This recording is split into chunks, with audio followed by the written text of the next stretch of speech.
Sa paanan ng kabundukan ng San Rafael, may isang baryong kilala sa katahimikan, mga palayan na kumikintab tuwing dapit hapon, at mga taong simple lang ang pamumuhay.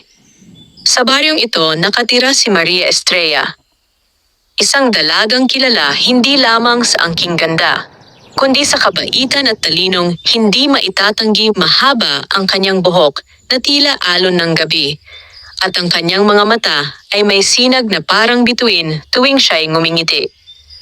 Lumaki si Maria na may paniniwala sa kahalagahan ng kabutihan kaysa kayamanan.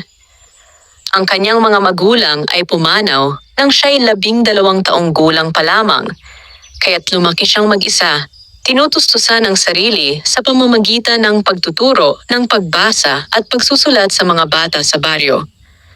Kahit hindi marangya ang kanyang buhay, naging masagana naman ang kanyang puso sa pag-unawa at pag-ibig sa kapwa. Sa kabilang banda, sa parehong baryo, ay may isang lalaking halos kabaligtaran ng kanyang katahimikan. Ang pangalan niya ay Elias, isang pulubi sa paningin ng lahat. Nakasuot ng kupas na damit, laging may alikabok ang mga paa, at madalas nakaupo sa lilim ng malaking puno ng acacia sa gilid ng palengke.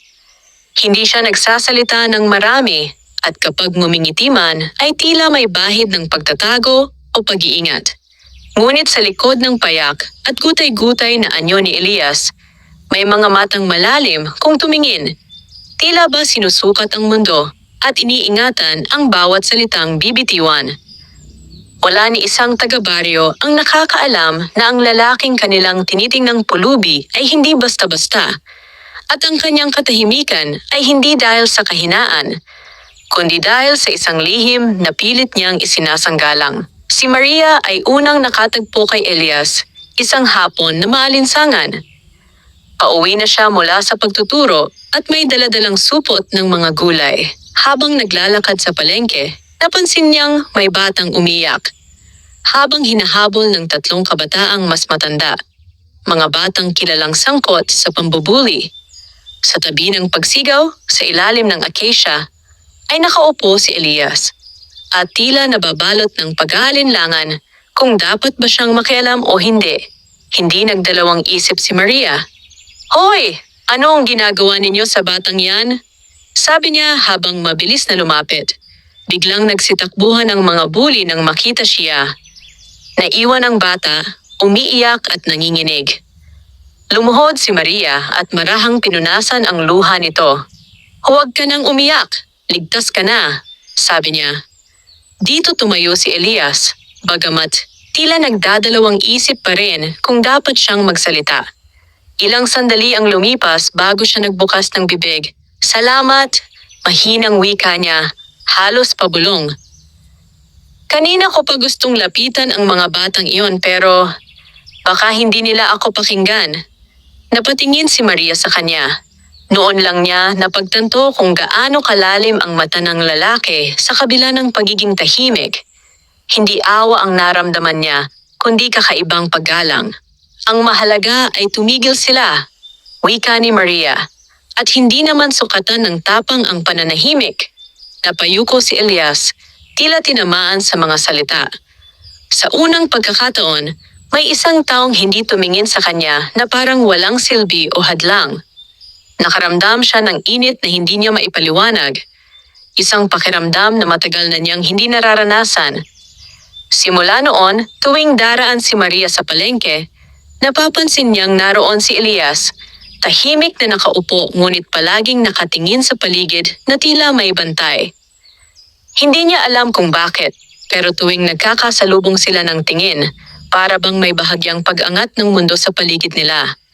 Dumating ang isang araw na lumakas ang ulan, halos hindi makita ang daanan dahil sa kapal ng pagbuhos. Pagkagaling sa paaralan ng mga bata, basang-basa si Maria at hirap nang lumakad dala ng hangin. Sa di inaasahang pagkakataon, huminto sa tabi niya ang isang payong.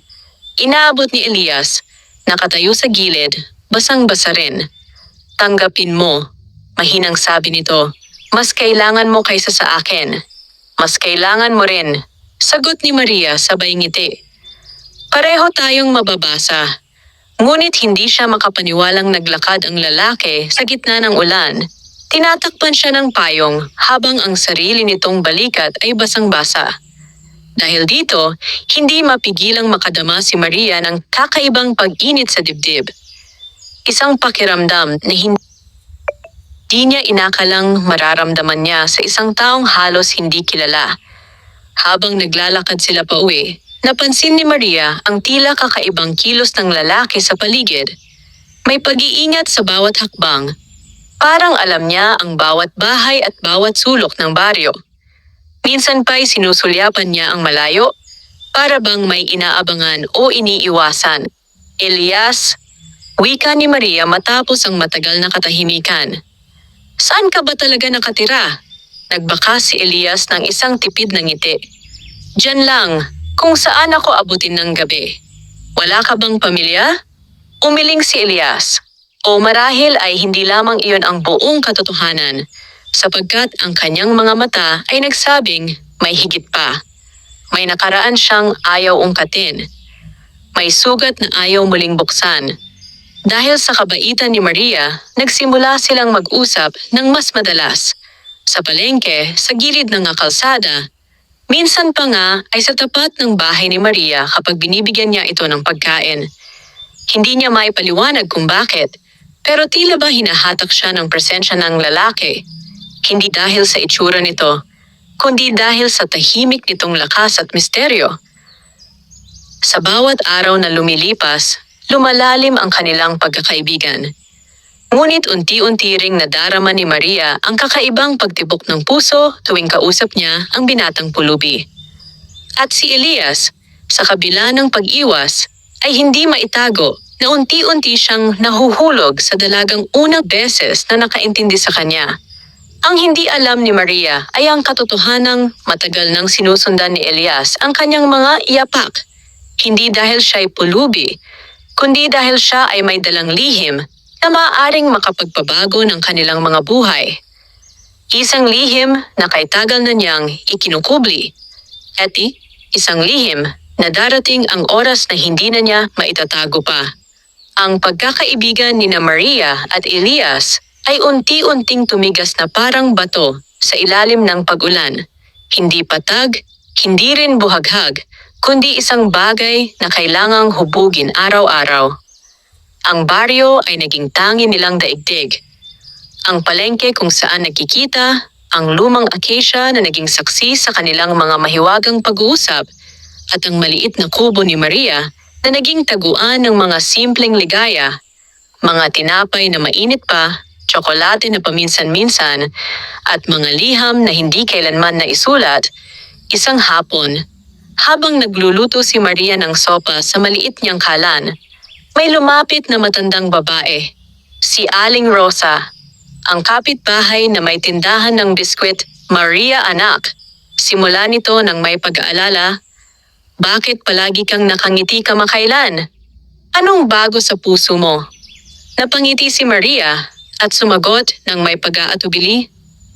Wala, Inay Rosa. Siguro'y natutunan ko lang na mas marami ang mabuti sa mundo kaysa sa iniisip ko. Nakakatuwa naman, bati pa ni Aling Rosa, ngunit hindi niya naiwasang tumingin sa kalsada. May bagong usapan sa palengke, may pulubi raw na laging nandyan, pero iba ang tingin sa kanya. May tinig na nagsasabing hindi raw siya gaya ng karamihan. Hindi ininda ni Maria ang chismis sa puso niya. Ang tinig ni Elias ay naging kanlungan, payak, tahimik, at tapat sa damdamin. Ngunit nagigising din ang isipan niya sa isang bagay. Bakit nagtataka ang mga tao? Ano ang tinutukoy ng iba sa kanya? Dumaan ang mga araw at may mga pagkakataon na mas lalo niyang nakikilala ang lalaking ito. Nakita niya kung paano siya tumutulong sa mga matatanda sa gabi, paano nag-aabot ng tubo sa tinapay ang ibang araw, at paano palihim niyang iniuwi ang mga naiwang supot ng bigas sa bakuran ng mga pamilya na hindi makaraos. May mga bagay na hindi akma sa imahe ng isang pulubi.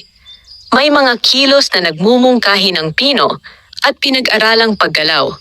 Parang nanggaling sa isang tahanang may panuntunan. Isang gabi, habang naglilinis si Maria sa loob ng bahay, may humiling ng tulong sa kanya sa labas. Si Elias, basang-basa sa pawis, may dalang supot na tila mabigat. May natagpuan akong sulat, mahina niyang sabi. Ipinagbilin itong iabot sa isang babaeng taga-baryo. Akala ko, baka ikaw.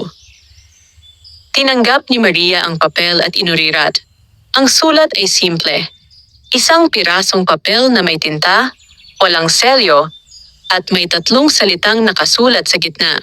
Huwag kang matakot. Kanino galing ito? Tanong ni Maria. Hindi sumagot si Elias. Ang kanyang mga kamay ay kumibo habang tinatanaw ang buwan.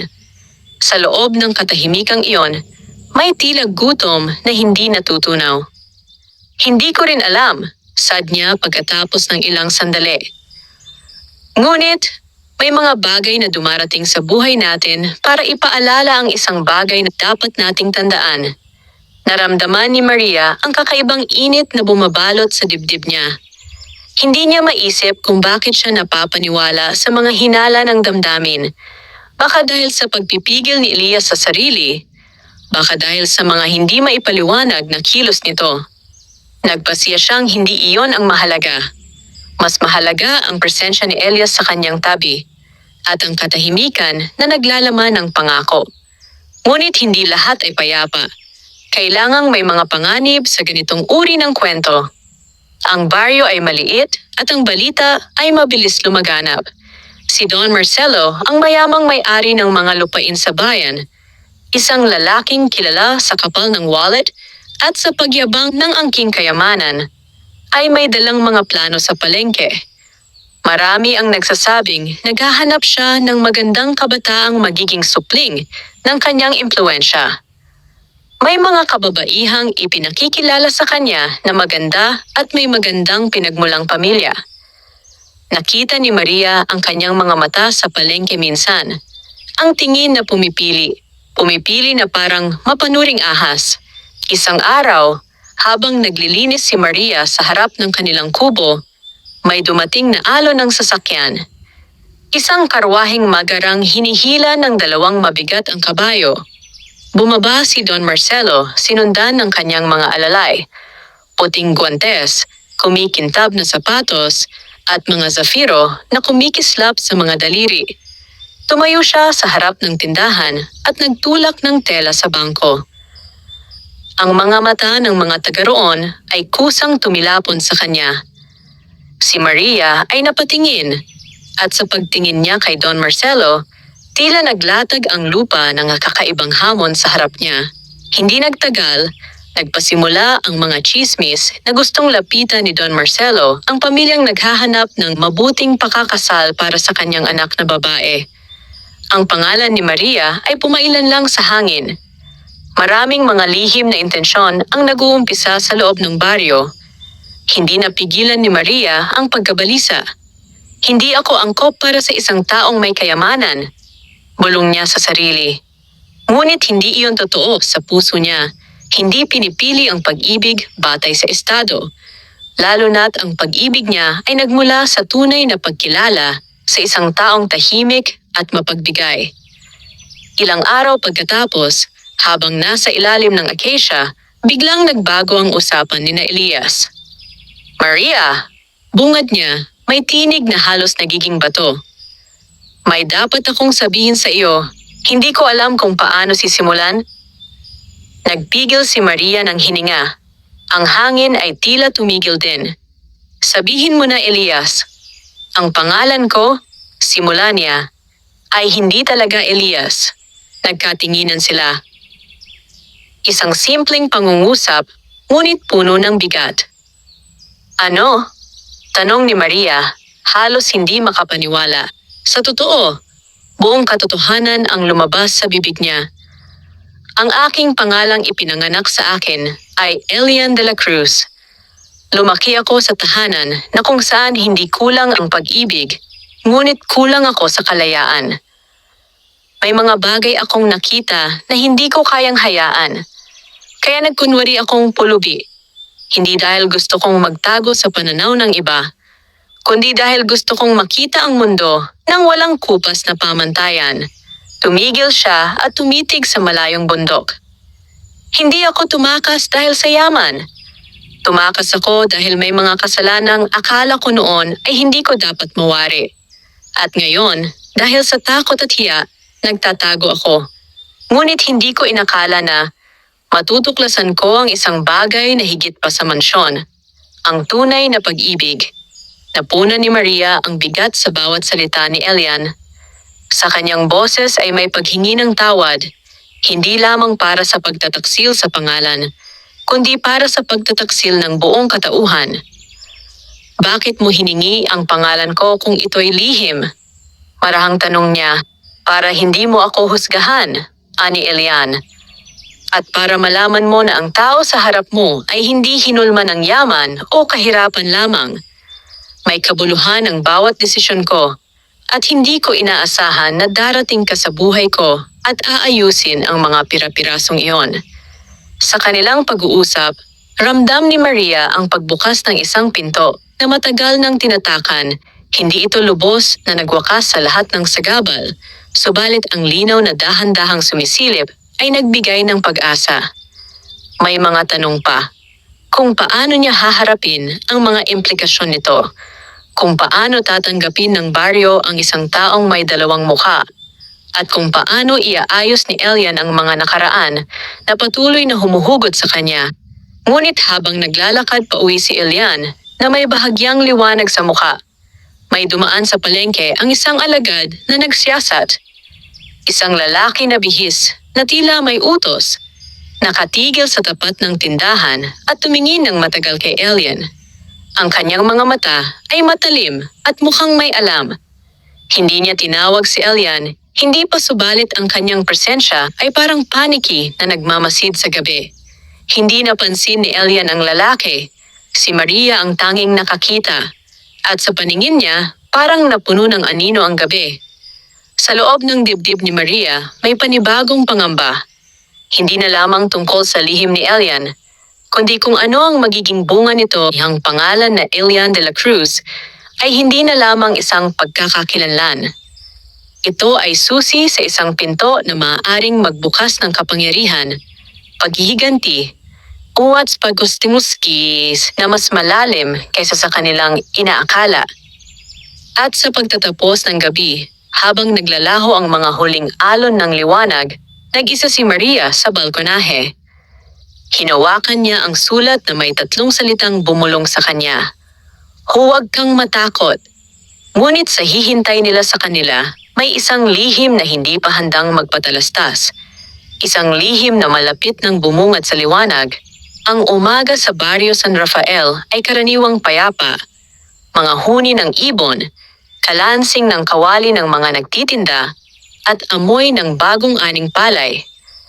Ngunit kakaiba ang umagang sumunod matapos ibunyag ni Elian kay Maria ang kanyang tunay na pangalan.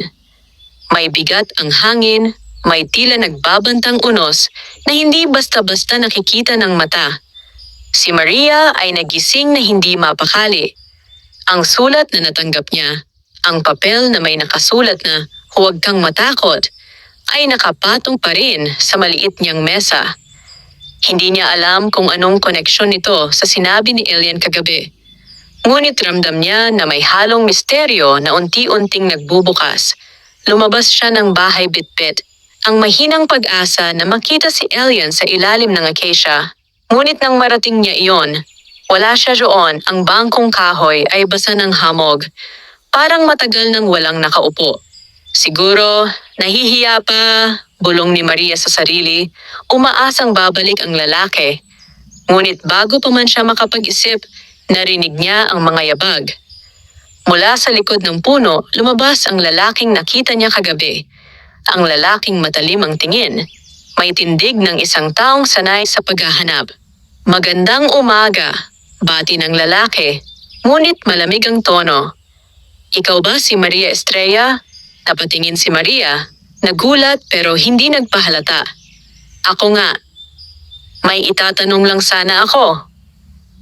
Tumingin ito sa paligid, saka lumapit ng kaunti. May napansin ka bang isang lalaki dito? Medyo payat, may kupas na damit, at madalas naglalagi sa ilalim ng punong ito? Alam ni Maria agad ang tinutukoy. Bakit ninyo siya hinahanap? Hindi agad sumagot ang lalaki. Sa halip, ngumiti ng pilit at naglabas ng maliit na papel mula sa bulsa. May larawan doon. Maitim ang buhok, matalim ang mga mata, at mas maayos ang anyo kaysa sa nakasanayan niyang Elian. Ngunit wala siyang pagdududa. Si Elian iyon. Ang lalaking ito, sabi ng lalaki, ay nawawala sa loob ng 2 taon. Anak siya ng isang kilalang pamilya na nag-aalala ngayon. May mga nagsasabing nasa baryong ito raw siya. Ramdam ni Maria ang panginginig sa mga daliri niya. Hindi niya inaasahang ganito kabilis darating ang panganib na kinatatakutan ni Elian. Hindi ko siya kilala, sabi niya. Halos bulong. Hindi niya alam kung tama ang ginawa niya. Ngunit ramdam niya na hindi dapat basta-basta ipagkatiwala ang buhay ni Elian sa isang estrangherong ito. Ngumiti ang lalaki, pero malamig ang mata. Ganoon ba? Sana'y magsabi ka ng totoo kapag nakita mo siya, malaki ang kapalit. Tumalikod ang lalaki at naglakad palayo. Ngunit habang lumalayo, nagsabi pa ito nang hindi lumilingon, may darating pang iba. Sigurado akong hindi lang ako ang naghahanap sa kanya. Naiwan si Maria na nanginginig, hindi dahil sa takot sa lalaki, kundi dahil alam niyang may mas malalim na dahilan kung bakit nagtatago si Elian. At kung tama ang hinala niya, may mga taong mas delikado kaysa sa mga alalay o bantay ang kasunod nito. Samantala, si Elian ay naglalakad sa gilid ng ilog, nagtatago sa lilim ng mga puno. Alam niyang hindi naligtas ang baryo. Sa loob ng 2 taon, nakalayo siya nang hindi nag-iwan ng bakas. Pero isang pagkakamali, o marahil ay isang pagsuko sa damdamin, ang nagbukas ng pinto para mahanap siya ng kanyang nakaraan. Dapat hindi na ako lumapit kay Maria.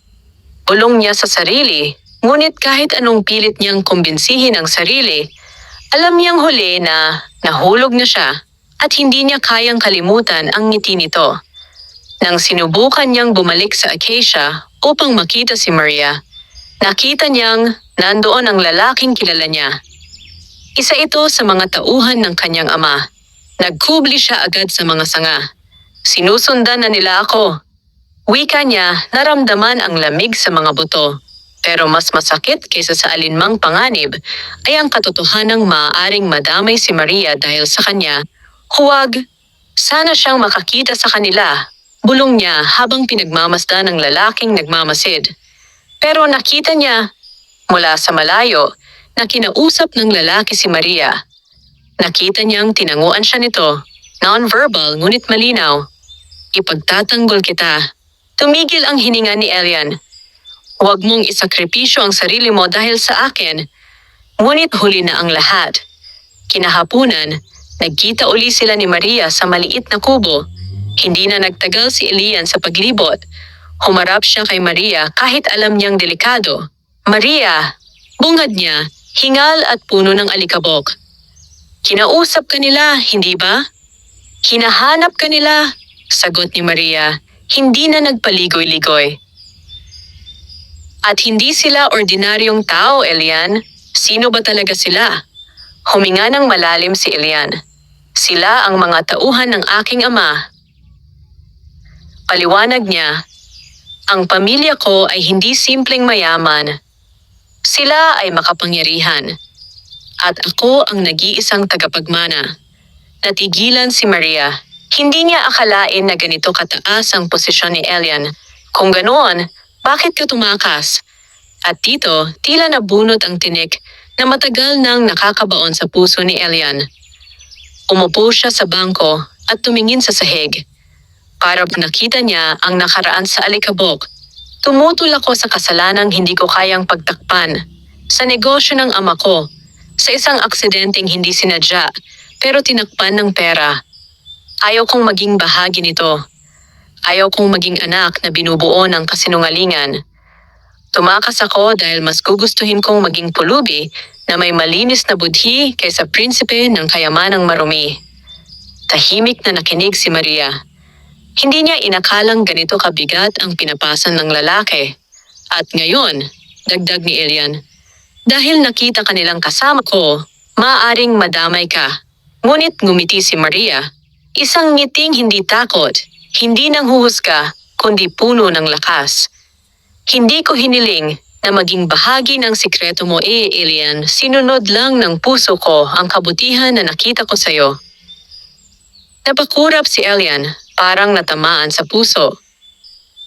Maria, ngunit marahan siyang tumayo ang dalaga at hinawakan ang kamay ni Elian. Hindi ako natatakot. Sa sandaling iyon, sumalubong ang hangin na tila may dalang pangako. Ngunit may napansing anino si Maria mula sa labas ng bintana. Isang siluetang nakatayo, hindi gumagalaw, nanonood. Hindi nila alam, may isa pang taong naghihintay sa dilim. At ang anino ay hindi tauhan ng ama ni Elian. Ito'y ibang kalaban. Isang taong may sariling interes sa lihim ni Elian. At sa pagdating nito, magbabago ang takbo ng kanilang buhay. Ang gabi ay bumagsak sa baryo San Rafael, na parang makapal na kumot na nagtatago ng mga lihim. Ang mga ilaw mula sa piling bahay ay tila maliliit na bituin na kumikindat sa kadiliman. Ngunit sa labas ng tahanan ni Maria, may isa pang ilaw ang naroon. Ang anino ng isang taong hindi nila kilala. Hindi ito ang tauhan ng ama ni Elian. Hindi rin ito mukhang taga-baryo. Ito ay isang taong sanay magtago, sanay magmasid, at sanay maghintay. Pagkatapos ng pag-uusap ni Maria at Elian, napansin agad ni Maria ang anino sa labas. Kuminig ang laman loob niya, ngunit hindi niya pinahalata. Elian, mahinang bulong ni Maria habang dahan-dahang tinutungo ang bintana, may tao sa labas. Saglit na napako ang mga mata ni Elian. Parang bigla siyang bumalik sa isang panahong matagal nang pilit niyang kinakalimutan. Agad niyang hinawakan ang braso ni Maria at dahan-dahang hinilpalayo sa bintana. May nakita ka bang pagkakakilanlan? Tanong niya halos pabulong. Wala. Anino lang. Nakatayo siya roon. Hindi gumagalaw. Huminga ng malalim si Elian. Hindi sila mga tauhan ng ama ko. Kilala ko ang tindig ng mga iyon. Yung anino, masyadong tahimik. Parang sanay mag-isa. Hindi iyon nakapagpagaan ng kaba ni Maria. Kung hindi tauhan ng pamilya ni Elian, sino naman? Lumipat sila sa likod ng bahay kung saan hindi abot ng tingin ng sino mang nakatayo sa harapan. Humaplos ang malamig na hangin sa kanilang mga pisngi at halos sabay nilang narinig ang tunog ng mga tuyong dahon na naapakan. Wala siya, bulong ni Maria matapos silipin ang gilid ng bahay. Ngunit hindi sumagot si Elian. Nakapikit siya para bang pinakikinggan ang mundo. Hindi siya umalis, sabi niya. Naghihintay lang siya sa tamang oras. Kinabukasan, kumalat ang balita sa baryo. May nakita raw na lalaking kakaiba ang kilos kagabi. Nakatayo sa gilid ng kalsada, nakatingin sa bahay ni Maria. May nagkwentong nagtanong daw ito tungkol sa lalaking may dalawang mukha. Isang pangalang para bang hinugot mula sa lalim ng kahapon. Nabalot ang baryo ng usap-usapan. At si Maria, kahit anong pilit niyang kalmahin ang sarili, ay hindi mapakali. Sa umagang iyon, nagpunta siya sa palengke para bumili ng gulay. Pagdating niya, naroon na rin si Elian. Nakaupo sa ilalim ng acacia, ngunit iba ang kanyang presensya ngayon. Hindi na siya ang tahimik na lalaki. May nakikita sa kanyang mga mata na parang mandirigmang matagal nang natutulog. May kailangang malaman ka, Maria. Bungad ni Elian habang papalapit siya, hindi lang pamilya ko ang naghahanap sa akin. Napakunot ang noo ni Maria. Sino pa? Elian, sambit ng isang boses mula likuran nila. Sabay silang napalingon. Naroon ang matandang si Aling Puring, ang ermitanyo ng baryo, kilalang nag-iisa at bihirang magsalita sa kahit kanino. Nakatitig ito kay Elian na para bang kilala na niya ang lalaki bago pa man niya ipakita ang kanyang tunay na pangalan. Matagal kitang hinintay, dugtong ni Aling Puring. Matagal nang ipinakita sa akin ng hangin na darating ka dito. Nagkatitigan silang tatlo, ti Maria ay napalunok. Hindi alam kung paano iintindihin ang sinabi ng matanda. Aling Puring, magalang na tugon ni Maria. Ano pong ibig ninyong sabihin? Lumapit ang matanda. Humakbang ng mabagal, ngunit may lakas sa bawat galaw. Hindi lang kayamanan ang iniwan ng pamilya mo, hiho, sabi niya kay Elian. Iniwan nila ang isang sumpa. Parang tumigil ang hangin.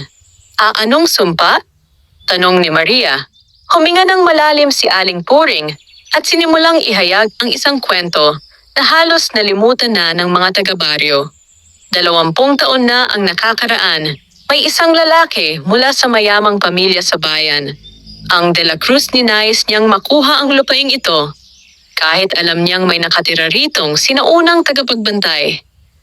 Hindi niya iginalang ang kagubatan. Pinutol niya ang puno, sinira ang ilog, at pinalayas ang mga diwata sa kanilang tahanan. Nanlamig ang hangin sa paligid nila.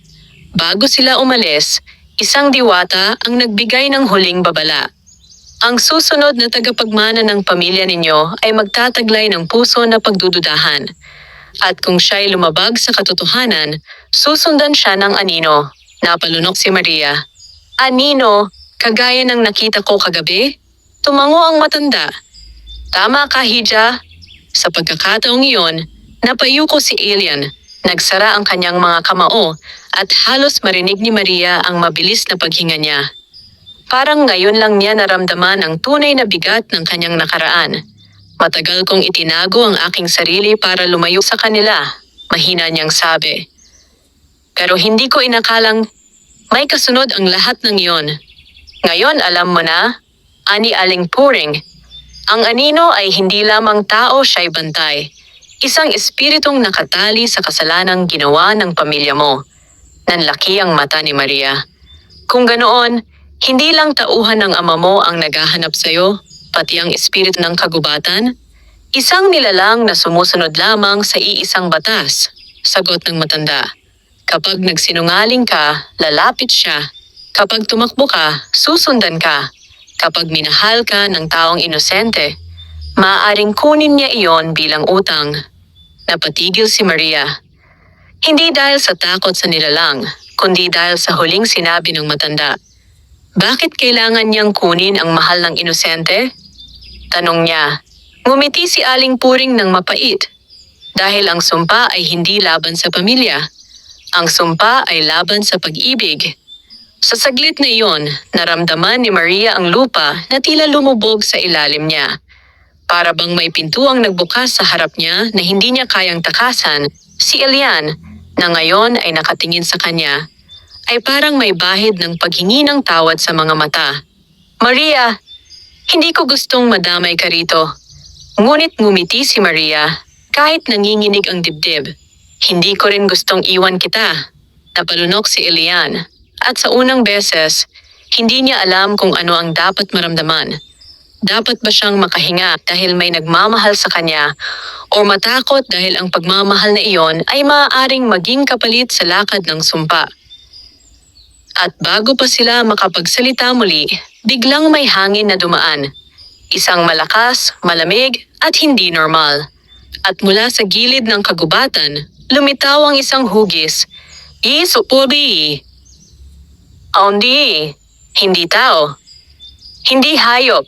Hindi lubos na anino. Isang nilalang na nakamasid sa kanila, tila nabubuo mula sa usok at liwanag. Ang tinig nito ay mahina ngunit malamig. Natagpuan na kita, Elian de la Cruz. At doon nagsimula ang pag-ikot ng kapalaran. Napako sa lupa ang mga paa ni na Maria at Elian nang unti-unting lumapit ang nilalang mula sa anino. Hindi ito naglalakad. Parang dumudulas lamang sa hangin. Ang hugis nito'y lumalabo at lumilinaw, parang usok na humuhugis tao.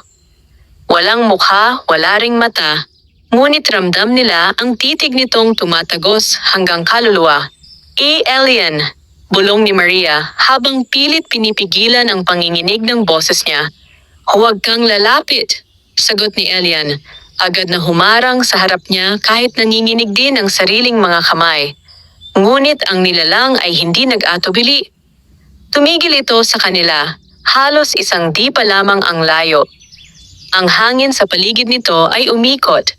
Nagpasimuno ng malamig na simoy na parang humihigop ng init ng katawan. Muling nagsalita ang nilalang. Ang tinig nito'y parang libo-libong bulong na sabay-sabay. Ang tagapagmana ay nasa harap ko. Nadungisan ang kasunduan. Ang utang ng iyong lahi ay dapat mabayaran. Hindi alam ni Maria kung ano ang dapat gawin. Parang ang bawat salita ng nilalang ay nagpapabigat sa kanyang dibdib. Nilulunod siya sa takot na hindi niya kayang ipaliwanag. Ngunit nanatiling nakatayo si Elian, matigas ang panga, at nagsalita ng may lakas na hindi niya akalaing kaya niya. "Huwag mong idamay si Maria," sabi niya, mariin. "Kung may kasalanang ginawa ang aking pamilya, ako ang haharap. Ako ang magbabayad." Umugong ang hangin. Para bang natawa ang nilalang, ngunit hindi iyon tunog ng tuwa, kundi panunodyo. Hindi ikaw ang hinihingi. Ang kasunduan ay nakasulat. Isang inosente ang kapalit ng kasalanan. Napatigil si Maria para siyang tinamaan ng talim ng hangin. "Bakit ako?" Halos humikbi niyang tanong. Bumaling ang nilalang sa kanya at sa unang pagkakataon, nag-iba ang anyo nito. Parang may mga matang lumitaw na apoy na kulay pilak. "Dahil mahal ka ng isang makasalanang pinagmulan. At ang pag-ibig ng isang inosente ay ang pinakamataas na alay." "Hindi!" Sigaw ni Elian, halos mabasag ang boses. "Ako ang mahal. Ako ang kasalanan. Ako ang nararapat." Ngunit hindi siya pinakinggan ng nilalang. Hindi mo maaaring buhatin ang sumpa. Sa isang kisap mata, nagbago ang paligid. Parang lumabo ang kulay ng mga puno, lumalim ang anino sa lupa, at bumigat ang hangin sa paligid nila. Si Maria ay napaatras, pero hindi siya iniwan ni Elian. Hinawakan niya ang kamay nito ng mahigpit. Parang iyon lang ang natitirang hininga sa mundong iyon. Doon, isang liwanag ang sumabog mula sa lupa. Hindi maliwanag, kundi parang pilak na kumikislap. Nakapaligid iyon sa nilalang, at mula sa likod nila, narinig nila ang tinig ni Aling Puring. "Lumayo kayo!" Mabilis na tumakbo ang matanda papunta sa kanila. Hawak ang mahiwagang tungkod na kahoy na may ukit-ukit na lumang simbolo. Umangat ang tungkod at bumuga ng malabughaw na liwanag. Tumama sa harap ng nilalang. Tumigil ang nilalang. Sandali lamang. Ngunit sapat iyon para makahinga sila. "Hindi ka maaaring lumabag sa hangganan ng buhay ng inosente," sabi ni Aling Puring. Nanginginig ang kamay ngunit matatag. At sumagot ang nilalang. Kung lumabag siya sa katotohanan, hindi na siya inosente. Napalunok si Maria.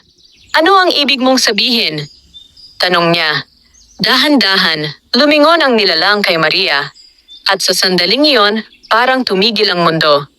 May isang kasinungalingang iyong itinago kanina. Parang binuhusan ng malamig na tubig si Maria. Alam niya agad kung ano iyon. Ang pagsisinungaling niya sa tauhan ng ama ni Elian. Ang pagsasabing, "Hindi ko siya kilala." Hindi iyon malaking kasinungalingan para sa tao. Pero sa mata ng sumpa, iyon ba ang dahilan? Bulong ni Maria, halos mawasak ang boses. "Pinrotektahan ko lang siya. Hindi ko ibig." Ngunit hindi natapos ang kanyang salita. Tumagundong ang lupa sa ilalim ng mga paa nila. Ang nilalang ay lumapit, mas malapit pa, halos abot kamay. At sa pagkakataong iyon, nagsimula ng manginig ang buong paligid. Ang mga puno, ang lupa, ang hangin. Nagbago ang anyo ng nilalang. Ang katawan nito'y lumawak, naging parang haligi ng usok at liwanag. Nagsimulang mabuo ang mukha nito. Isang maskara ng pilak na walang emosyon. At sinabi nito ang mga salitang nagpabagsak sa tuhod ni Elian. "Ang utang ay kukunin ko. Ang inosenteng nagmahal sa may sala ay aalisin sa kanyang landas. Hindi mo siya madadala." Sigaw ni Elian, tumakbo papunta sa nilalang kahit alam niyang hindi niya ito kaya. Ngunit bago pa siya makalapit, isang pilak na hangin ang tumama sa kanya. Parang pader. Tumilapon siya ilang metro palayo. Elian! Sigaw ni Maria. Tumayo siya, tumatakbo papunta sa lalaki. Ngunit isang sandali bago niya ito marating. Tumayo si Elian kahit masakit ang katawan. Hinawakan siya sa balikat at tumingin ng diretso sa kanyang mga mata. Sa loob ng tingin ni Elian ay may dalawang bagay. Takot at determinasyon. Maria, kailangan mong tumakbo. Hindi kita iiwan. Maria, pakiusap. Dahil mahal kita. Tumigil ang salita niya dahil biglang lumakas ang hangin mula sa nilalang. Nag-ikot ito sa paligid ni Maria. Para bang sinusubukan siyang hilahin. Niyakap siya ni Elian ng sobrang higpit. Halos hindi makahinga si Maria, ngunit hindi siya bumibitaw. Mahal kita, bulong ni Elian. Kahit ano pang mangyari, kahit mawala ako, huwag mong hayaang makuha ka nila. Ngunit bago pa man masabi ni Maria ang sagot niya, tumama ang isang malakas na puwersa, isang higop, isang hatak, isang malamig na bagwis ng sumpa. At sa isang iglap, napawala si Maria mula sa yakap ni Elian. Hindi lumayo, hindi tumakbo, kundi parang hinila pataas sa gitna ng liwanag at anino. Parang hangin ang katawan niya, parang pinupunit ang kanyang diwa. Maria! Sigaw ni Elian, puno ng pighati at galit. Ngunit huli na, ang hangin ay lumipas, ang liwanag ay naglaho, ang nilalang ay nawala, at si Maria ay naglaho sa ere. Iniwan si Elian na nakaluhod sa lupa, pasag ang puso, at may isang sigaw na pumunit sa gabi. Hindi agad namulat si Maria kung gaano siya katagal na wala sa mundo. Parang hinila siya ng hangin, nilamon ng liwanag, at ibinuhos sa isang espasyo na walang araw, walang gabi.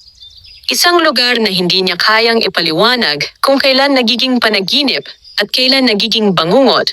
Unang dumating ang katahimikan. Isang katahimikang hindi mula sa kapayapaan, kundi mula sa kawalan. Nang dumilat siya, nakita niyang nakahiga siya sa ibabaw ng isang lupaing kulay abo, parang abo ng sinunog na kagubatan. Wala siyang naririnig na kahit isang huni ng ibon, walang tunog ng hangin, at walang anumang senyales ng buhay. Subalit ang lugar ay hindi patay. Sa halip, parang naglalaman ito ng mga matang nakamasid kahit wala kang nakikita. Nasaan? Ako? Bulong niya, halos hindi niya naramdaman ang sariling tinig. Tumayo siya, nanginginig ang tuhod, habang pilit inaalala ang huling nangyari, ang nilalang, ang hatak ng sumpa, ang sigaw ni Elian. Elian! Mahinang tawag niya. Nasaan ka? Walang sumagot. Tanging malinaw lang ay ang malayong aling-aungaw ng boses na pamilyar sa kanya. Inosente. Halika! Bigla siyang nanginig. Ang tinig ay mababa, parang nagmumula sa lupa mismo. Sinundan niya ang direksyon ng echo kahit ramdam niyang nilalapit siya nito sa panganib. Makalipas ang ilang minuto ng paglalakad, o marahil ay oras, hindi niya alam. Nakita niya ang isang pader na gawa sa itim na anino, hindi ito bato, hindi kahoy. Parang pinagsama-samang piraso ng dilim na nabubuhay. At nang lumapit siya, biglang kumislap ang gitna ng pader at nabuo ang hugis ng isang mukha. Hindi tao, hindi hayop, ngunit isang maskarang pilak na walang mata. Ang nilalang! Ngunit ngayon, malinaw ang boses nito. Ang inosente ay dinala sa lugar ng pagsukat. Bakit ako? Sigaw ni Maria, puno ng galit at takot. Wala akong kinalaman sa ginawa ng pamilya ni Elian. Wala akong kasalanan. Mali. Yumuko ang lupa sa paligid niya, para bang humihinga. Nagsinungaling ka upang protektahan ang may sala. Ako iyon! Sagot ni Maria, halos sumigaw. Tao ako. Nagkamali, pero hindi ako dapat parusahan ng ganito. Tahimik ang nilalang ng sandali, bago nagsalita muli. Ang sumpa ay hindi nagpaparusa sa kasalanan. Nag-iba ang tono nito, mas malungkot, mas malalim. Kundi sa pag-ibig. Parang binaril si Maria sa dibdib ng mga salitang yon. Pag-ibig? Bulong niya. Anong kinalaman ng pag-ibig dito? Ang pag-ibig ang tanging bagay na kayang bumago ng kapalaran ng isang angkan. Kaya ito rin ang tanging kayang sirain. Hindi niya naintindihan. Hindi niya alam kung paano nagiging dahilan ang pagmamahal, isang dalisay na damdamin, para maging batayan ng paghagupit ng isang sumpa.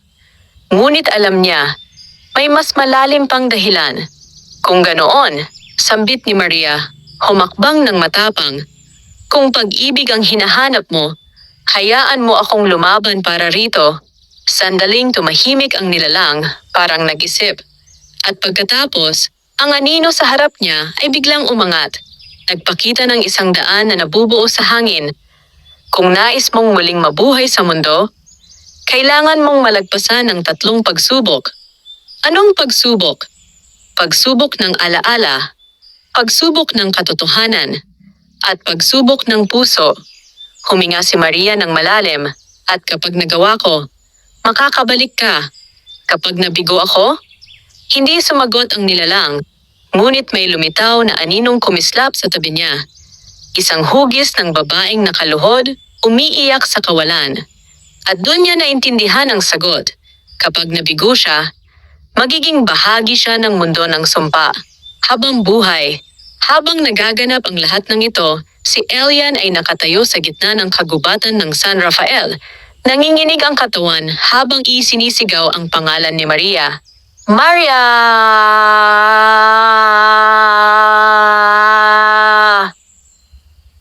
Si Pena? Wala. Walang sagot. Walang balikan ng boses. Nakasubsob siya sa lupa, mga palad niyang nakadikit sa lupa, at ang mga luha niyang pumapatak na parang ulan. Lumapit si Aling Puring, marahan ang hakbang, ngunit mabigat ang puso. Elian, anak, hindi pwede. Sigaw ni Elian, halos mawala ang boses. Hindi siya dapat kasali. Ako ang tinutugis nila. Ako ang may dala ng kasalanan. Bakit siya? Tumulo ang luha ng matanda. Dahil may mahalagang bagay na dala si Maria, paliwanag ni Aling Puring. Isang puso na dalisay, at iyan ang kailangan ng nilalang upang mabawasan ang bigat ng kasalanan ng pamilya mo. Hindi ko hahayaang mamatay siya, madiin na sabi ni Elian. Kung ano ang kailangan kong gawin, ano man iyon, gagawin ko. Ngumiti ang matanda, mapait ngunit puno ng pag-asa. Kung ganoon, kailangan mong sundan siya. Napako ang tingin ni Elian. Paano? Sa mundo ng sumpa, hindi maaring pumasok ang isang taong nagtatago. Sabi ni Aling Puring, kailangan mong gawin ang bagay na matagal mong tinatakasan. Ano iyon? Ang harapin ang katotohanan ng iyong nakaraan. Nanlaki ang mata ni Elian. Alam niyang iyon ang pinakamahirap, ang bagay na matagal niyang iniiwasan. Pero para kay Maria, gagawin ko, sabi niya, determinadong parang apoy. Ngumiti si Aling Puring. Kaya mong basagin ang sumpa, hiho, ngunit kailangan mo munang basagin ang sarili mong mga kadena. At bago pa siya makapagsalita, lumitaw mula sa harap nila ang manipis na liwanag. Isang pinto sa pagitan ng mundo ng tao at ng mundo ng sumpa. At sa kabilang dulo nito, naroon si Maria. Nakasara ang mata, tila naglalakad mag-isa sa dilim. Kinuha ni Elian ang isang hakbang. Maria, bulong niya, hintayin mo ako. At lumakad siya papasok sa liwanag. Habang lumalakad si Maria sa nagbubukas na daan, naririnig niya ang tinig ng nilalang. Magsimula na ang unang pagsubok. Ang pagsubok ng alaala. Umangat ang paligid. Nagbago ang anyo.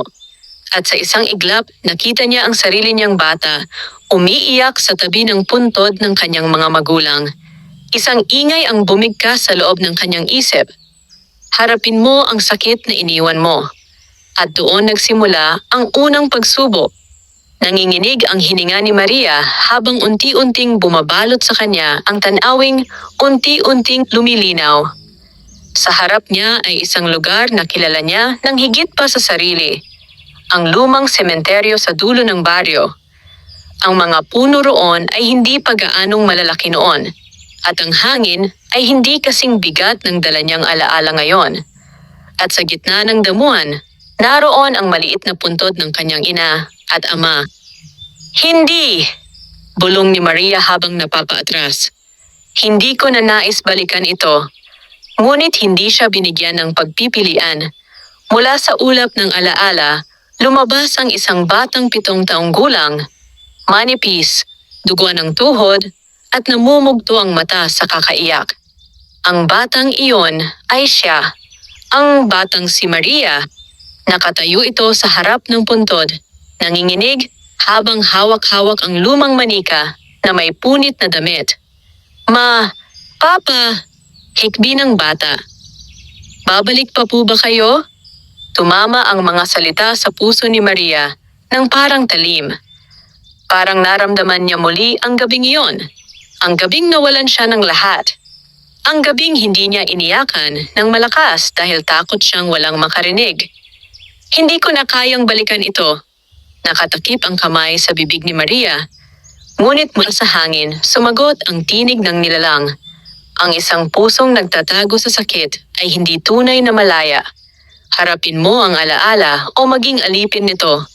Biglang lumingon na ang batang si Maria sa kanya. Parang nakikita siya kahit alam niyang alaala lamang iyon. Bakit mo ako iniwan? Tanong nito. Napatigil si Maria. Umagos ang luha sa kanyang mga mata. Hindi kita iniwan, bulong niya. Pinilit kong maging malakas para sa ating dalawa. Kung ganoon, sabi ng bata. Bakit mo ako kinalimutan? Umuga ang mundo. Totoo. Lumaki si Maria na kinakalimutan ang sariling pagdurusa para mabuhay, para maging matibay, para hindi madapa. Sa paglalim ng ulap ng alaala, nakita niya ang sarili niya bilang dalaga.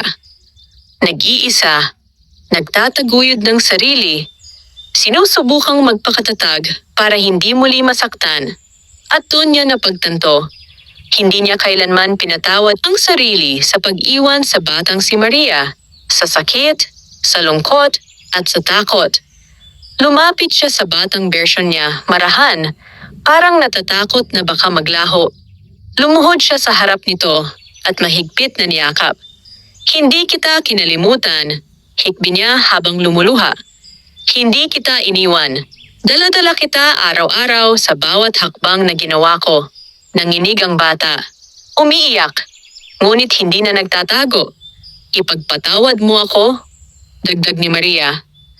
Dahil nagtago ako sa sakit imbes na yakapin ka. Pero ngayon, hindi na ako tatakbo. Lumabo ang paligid. Unti-unting naging liwanag ang anino ng bata. At bago ito tuluyang maglaho, nagsalita ito. Salamat, Maria! At kasabay ng paghinahon ng alaala, nagbago ang tanawin. Nakatayo si Maria sa gitna ng liwanag, puno ng lakas na hindi niya inakalang kaya niyang ipaglaban. Narinig niya ang tinig ng nilalang. Natapos mo ang unang pagsubok. Ngunit ang susunod ay mas mabigat.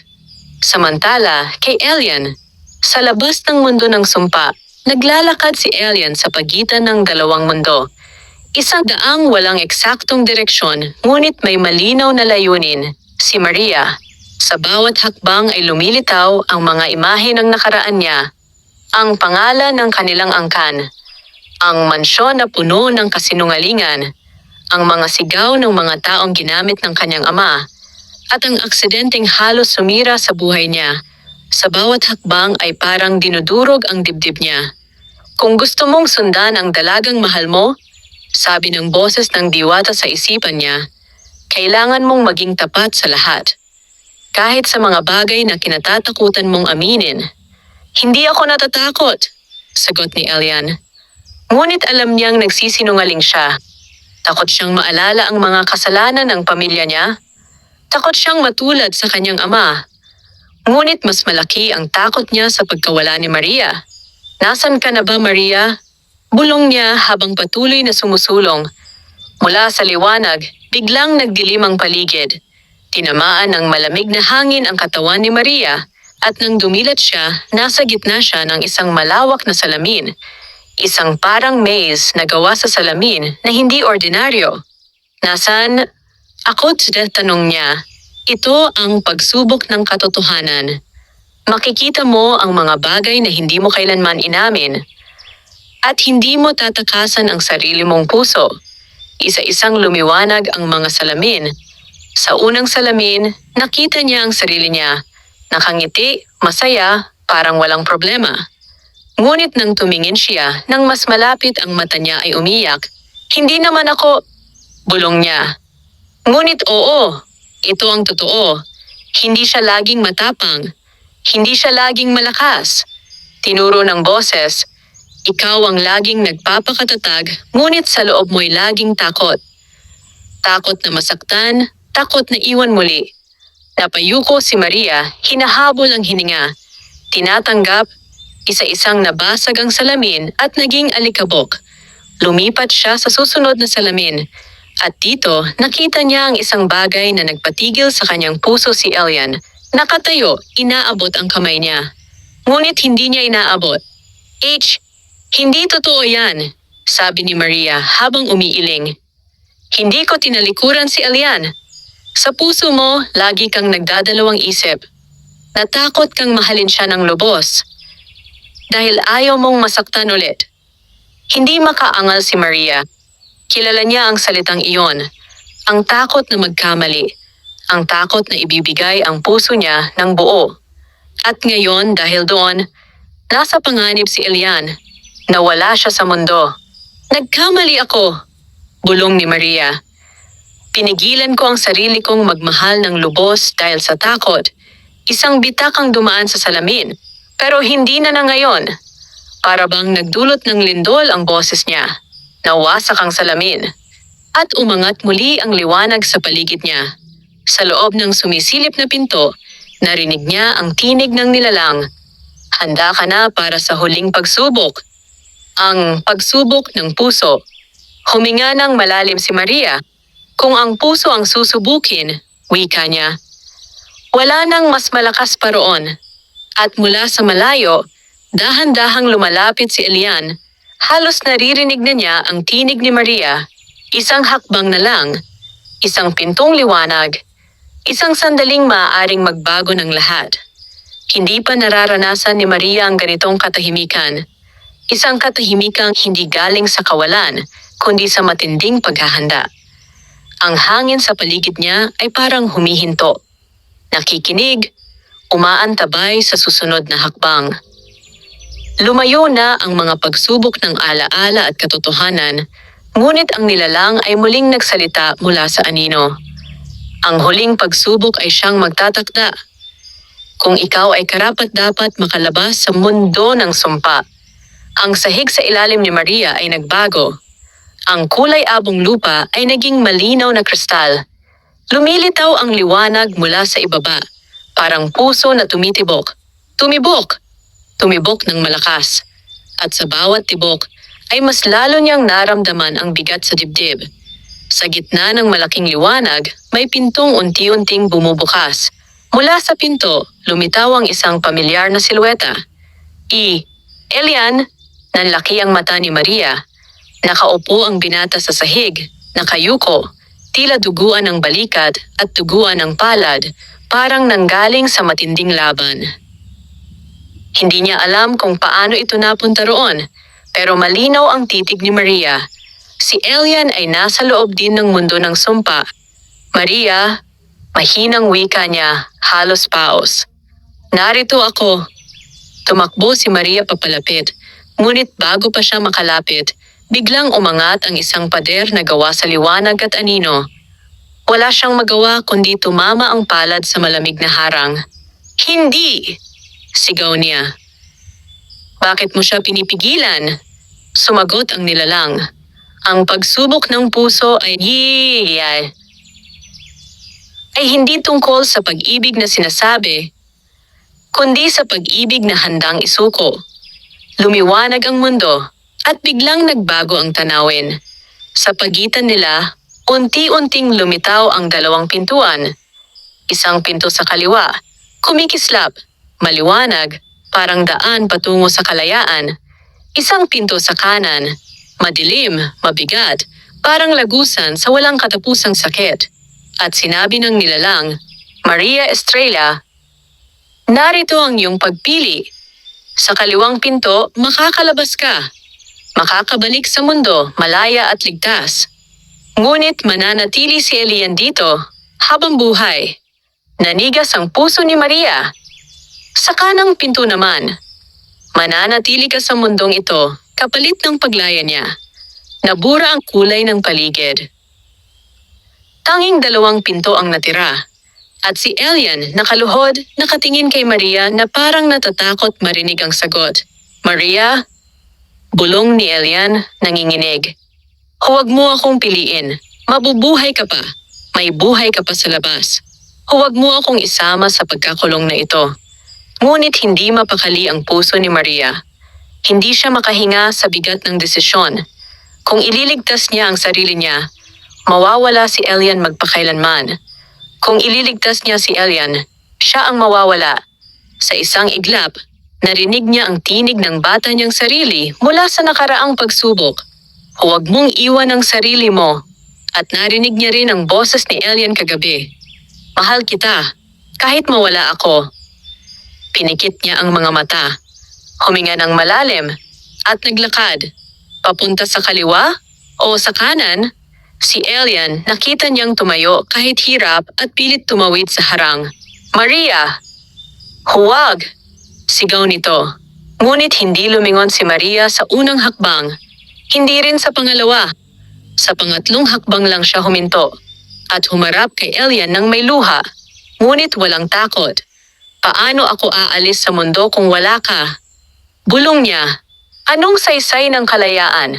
Kung hanggat buhay ako, ikukulong ko ang sarili ko sa pagsisisi?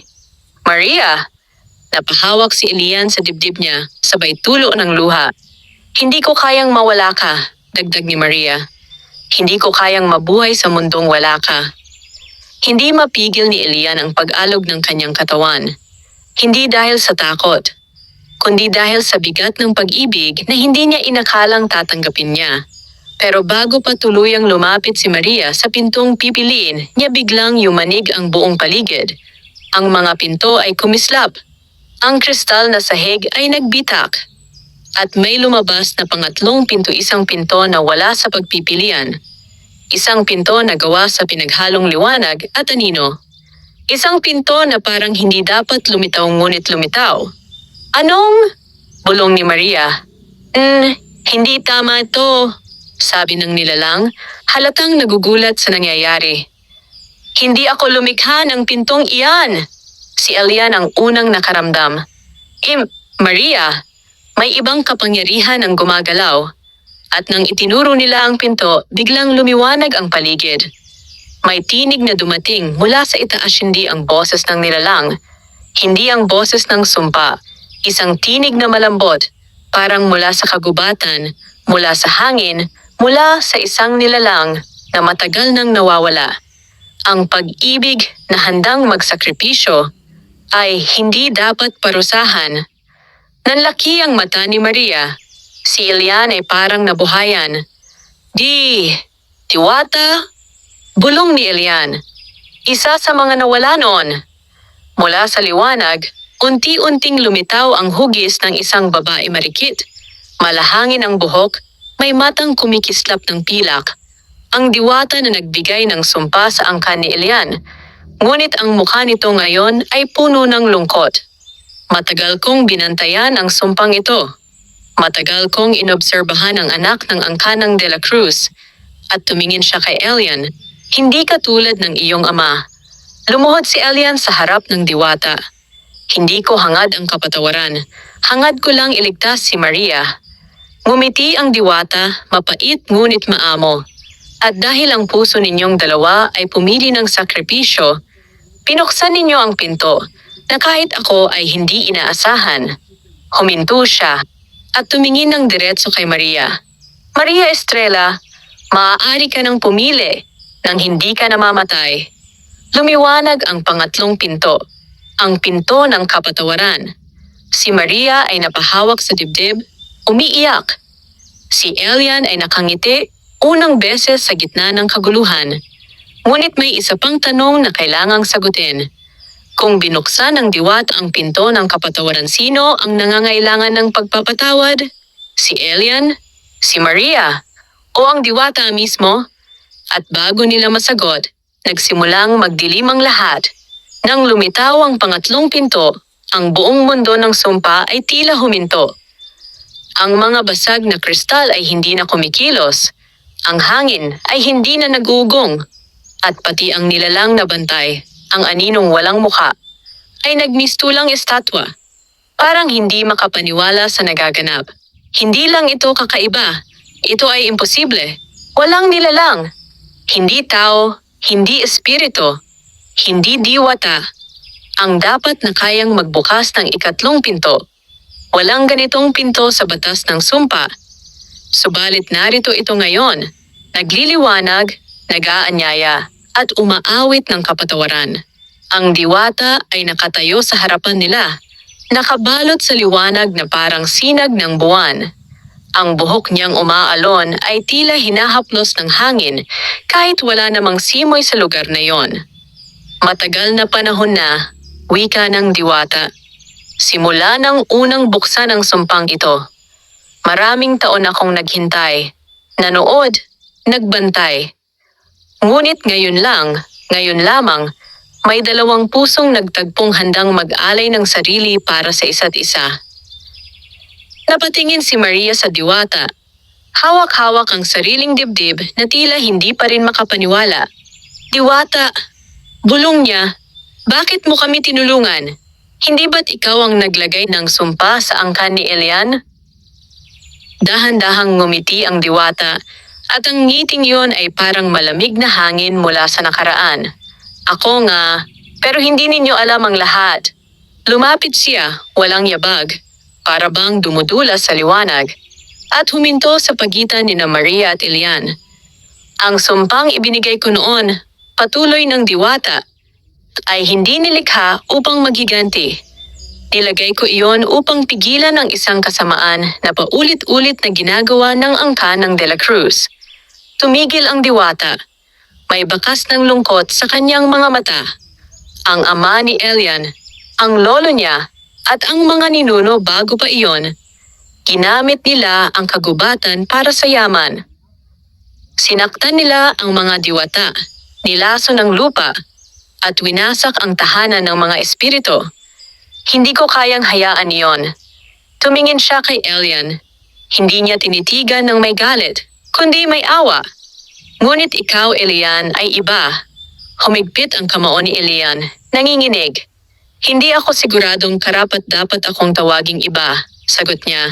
Nagmula ako sa kanila. At tumakbo ako imbes na itama ang mali. Umiling ang diwata.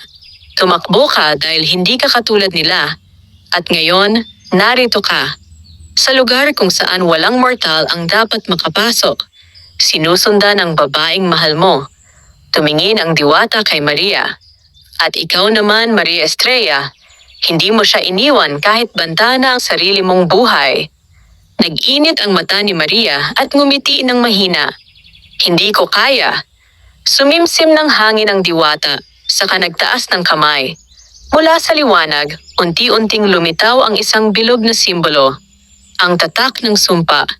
Ang sumpa ay may 3 batas, paliwanag niya. Una, ang tagapagmana ay hindi maaaring magtago sa kasinungalingan.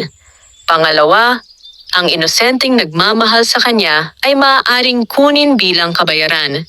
Pangatlo, huminto ang diwata. Ang sumpa ay mababago lamang kung ang 2 pusong apektado nito ay pipiliin ang isa't isa ng lampas sa takot at kapalit. Napatigil si Maria. Si Elian ay napalunok. Iyon ang hindi ko inasahan, sabi ng diwata. Hindi ko inakalang may taong magmamahal sa tagapagmana nang walang kapalit. At hindi ko rin naisip na ang tagapagmana ay handang isuko ang buhay para sa taong mahal niya. Napatingin si Elian kay Maria, at si Maria sa kanya. Tila nagliyab ang pinto ng kapatawaran. Ngunit bago pa makalapit si Maria sa pinto, biglang gumalaw ang aninong bantay, ang nilalang ng sumpa. Para itong nasaktan, naguguluhan, at nagagalit ng sabay-sabay. Nabalot ito ng pilak na apoy. Hindi ito dapat maging posible. Nagundong nito sabay yuko ng lupa. "Lumayo ka!" Sigaw ng diwata. Ngunit hindi pinakinggan ng nilalang ang diwata. Tumayo ito, lumaki, lumobo, naging parang haligi ng usok. Ang sumpa ay batas. Ang pag-ibig ay kaparusahan. Walang pintong ganyan. Itinaas nito ang dalawang kamay, hugis na parang pumuputok na anino. At tinutok Maria at Elian. Maria!" Sigaw ni Elian, sinubukang tumakbo palapit. Ngunit hinampas siya ng alon ng anino. Tumilapon siya sa pader. "Elian!" Sigaw ni Maria, tumatakbo papunta sa kanya. Pero bago pa siya makalapit, lumitaw ang diwata sa harapan ng nilalang, nakataas ang kamay. At biglang bumalot ang lupa sa kanila ng liwanag. "Bantay!" Sigaw niya. "Hindi mo sila maaaring saktan. Ang utos ay nagbago." Ngunit sumagot ang nilalang, "Hindi ka na ang batas." At biglang inatake ang diwata. Isang higanteng anino ang bumagsak sa kanya. Niyanig nito ang buong mundo ng sumpa. Napasigaw si Maria, "Diwata!" Tumilapon ang diwata, tumama sa lupa at nanghihina. Ang liwanag sa katawan nito ay nagliliwanag pa rin, ngunit unti-unting kumukupas. Napaluhod si Maria sa tabi nito. "Hindi ka namin pababayaan," bulong ni Maria, nanginginig. Ngumiti ang diwata. "Huwag akong alalahanin." "Alalahanin mo ang pinto." Tumulo ang luha ni Maria. Si Elian naman ay tumayo, duguan, nanginginig ang katawan, ngunit hindi sumusuko. Tumuloy siya sa harap ni Maria at hinawakan ang kamay nito. "Maria," bulong niya, "hindi na ako matatakot. Hindi na ako tatakbo. Hindi na kita iiwan." At sagot ni Maria, "Hindi rin kita iiwan, Elian." At sa sandaling iyon, sabay silang lumingon sa pangatlong pinto. Ito ang pintong hindi dapat magbukas pero bukas. Ang pintong walang gumawang ngunit narito. Ang pintong nagmula sa kapangyarihang mas malalim kaysa sumpa. Pag-ibig. Humawak sila sa kamay ng isa't isa. Sabay silang humakbang sa pinto. Ngunit bago sila tuluyang makapasok, sumigaw ang nilalang. "Hindi ito matatapos." At isang huling bugso ng anino ang tumama sa kanila. Nagdilim ang lahat. Lumabo ang mga mata ni Maria. Umigay ang tuhod ni Elian. At ang huling tanong na narinig nila ay nagmula sa diwata. Maaari bang talunin ng pag-ibig ang batas ng sumpa? O may mas malalim pang nakalagay sa nakaraan? At tuluyang bumagsak ang mundo sa dilim. Nang bumagsak ang dilim, wala ni isang tunog ang naririnig sina Maria at Elian. Parang ibinagsak sila sa mundo na walang hangin, walang lupa, walang kaluluwa. Para silang lumulutang sa pagitan ng buhay at wala at ang kanilang mga kamay lamang ang nagdurugtong sa kanilang katinuan. "Maria!" Mahinang tawag ni Elian. Halos hindi niya alam kung lumalabas ba ang boses niya o iniisip lang niya ito. "Elian, nandito lang ako." Hawak niya pa rin ang kamay nito, mahigpit, ayaw bitawan. Unti-unting may lumabas na liwanag. Isang malambot na ningning na parang pagising ng madaling araw. At nang masanay ang kanilang mga mata, bumalik muli ang sahig, ang hangin, at ang tunog ng tibok ng sariling puso. Ngunit ang mundo ng sumpa ay nagbago. Wala na ang malakristal na daan. Wala na ang mga pader ng anino. Wala na ang bantay. Inilabas sila ng pangatlong pinto. Sa lugar na pinakaugat ng sumpa, isang bilog na altar sa gitna ng napakalawak na kawalan. Sa gitna nito may nakatayong isang balangkas ng puno tuyot, kupas, halos abo, ngunit may nakabaong liwanag sa loob ng katawan nito. Sa tabi ng puno ay naroon ang diwata na kaluhod, nanghihina, ngunit nakangiti. "At last," mahinang sabi niya, "nakarating kayo." Lumapit sina Maria at Elian. Hindi na sila nagtataka. Ang kanilang puso ay puno na ng pag-unawa. Alam nila nang hindi sinasabi na ang huling sagot sa sumpa ay makikita rito. Bakit kami dinala rito? Tanong ni Maria. Marahan ang tinig. Inangat ng diwata ang isang kamay. Itinuro ang tuyot na puno. Ito, sabi niya, ang puno ng aming tahanan. Kumunot ang noo ni Elian. Ang puno ay tuyot, patay, parang sinusunog ng panahon. Ngunit ang bahaging ugat nito ay may pinagmulang liwanag na hindi namamatay. Noong unang panahon, patuloy ng diwata. Ito ang pinakamalakas na puno sa kagubatan ng San Rafael. Sa ilalim nito kami ipinanganak, dito kami nagigising, dito kami lumalakas. Ngunit nang simula ng angkan ninyo, Elian, ang pag-angkin sa lupa, ito ang unang pinutol. Napayuko si Elian. Parang hindi makalakad. Ang ama mo at ang ama ng ama niya, pinutol ang bahagi ng punong ito upang gawing kahoy na mahal. At nang mamatay ang puno, kami ring mga diwata ay nanghina. Marami ang naglaho. Marami kaming nawalang kapangyarihan. Umagos ang luha ni Maria. Kung ganoon, bulong niya. Ang sumpa ay parang paghihiganti, umiling ang diwata. Hindi paghihiganti, kundi pagpigil. Kapag ang puno ay hindi na maibabalik, ang kapangyarihan namin ay kailangang ipagtanggol laban sa sinumang may dugo ng De La Cruz. Nilapit niya ang kamay sa puno. Lumabas ang liwanag mula rito, malamig, pilak, mahina. Pero mali ang aking sumpa, sabi ng diwata, napapikit. Pinagbayad ko ang mga inosente. Pinagbayad ko ang mga hindi dapat maparusahan. Tumingin siya sa kanila. Lalo na kayo. Nangingilid ang luha ng diwata, isang bagay na hindi nila inakalang makikita mula sa isang espiritu. Kaya ko nilikha ang pinto ng kapatawaran, dagdag niya. Hindi dahil kayo ang may kasalanan, kundi dahil ako ang dapat humingi ng tawad. Napatigil sina Maria at Elian. Ang diwata ang nilalang na sinamba, kinatakutan, at nirerespeto ng kagubatan ay humihingi ng tawad sa kanila. Paano po matatapos ang sumpa? Tanong ni Maria, paano namin matutulungan kayo?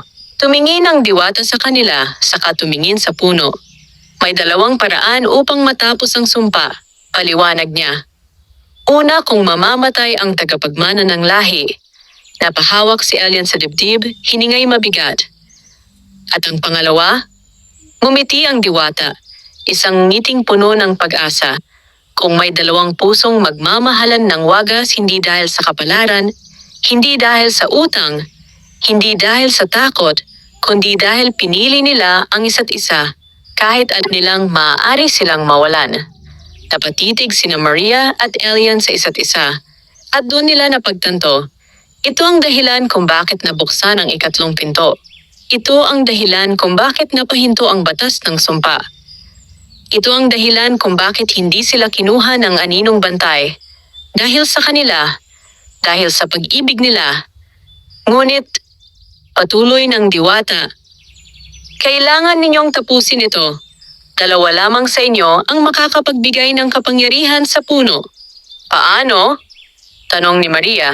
Itapat ninyo ang inyong mga puso sa puno at ibigay ang inyong katotohanan. Napalunok si Elian. Anong ibig sabihin ng katotohanan? Ngumiti ang diwata, mahina. Ang pinakamalalim ninyong damdamin na hindi ninyo kailanman nasabi sa isa't isa. Nagkatinginan sila. Si Maria ay nakaramdam ng init sa mukha, parang natatakot at sabay na lumalakas. Si Elian ay napahinga ng malalim. Parang ngayon lang niya haharapin ang damdaming tinatago niya sa loob ng maraming taon. Hinawakan nila ang kamay ng isa't isa at magkasabay silang lumapit sa puno. Nauna si Elian. Humawak siya sa puno. Sumiklab ang liwanag sa paligid. Maria! Ngunit humigop ang puno ng kapangyarihan at napapikit siya. Pinilit kong maging malakas sa harap mo, pero totoo natatakot ako. Takot akong maging tulad ng ama ko. Takot akong masaktan ka. At higit sa lahat, humigpit ang boses niya. Takot akong hindi maging sapat para sa pag-ibig mo. tumulo ang isang pilak na luha mula sa puno. Nanginginig si Maria dahil alam niyang iyon ang pinakamalalim na laman ng puso ng binata. Sunod siya. Inilapat niya ang palad sa puno. Lumiwanag ang hangin parang marahang umaawit. Elian, bulong niya kasabay ng pag-agos ng luha. Sa puso ko. Matagal ko nang alam na mahal kita. Pero pinigilan ko ang sarili ko dahil takot akong mawalan ulit. Takot akong maiwan. Takot akong masaktan. Napahawak siya sa dibdib. Pero mas natatakot ako na wala ka. Tumibok ng malakas ang puno at sumabog ang liwanag. Umangat ang puno tumayo ng buong taas. Sumigla ang ugat at sumabog ang liwanag sa lahat ng direksyon. Nawala ang anino. Nagkakulay ang lupa. Nagmukhang buhay ang hangin. At sa gitna ng liwanag, narinig ang huling tinig ng diwata. Ang sumpa ay tapos na. Napaluhod sina Maria at Elian sa sobrang lakas ng liwanag ngunit hindi sila natakot. Ang mundo ay muling nabuo. Ang kagubatan ay muling sumigla.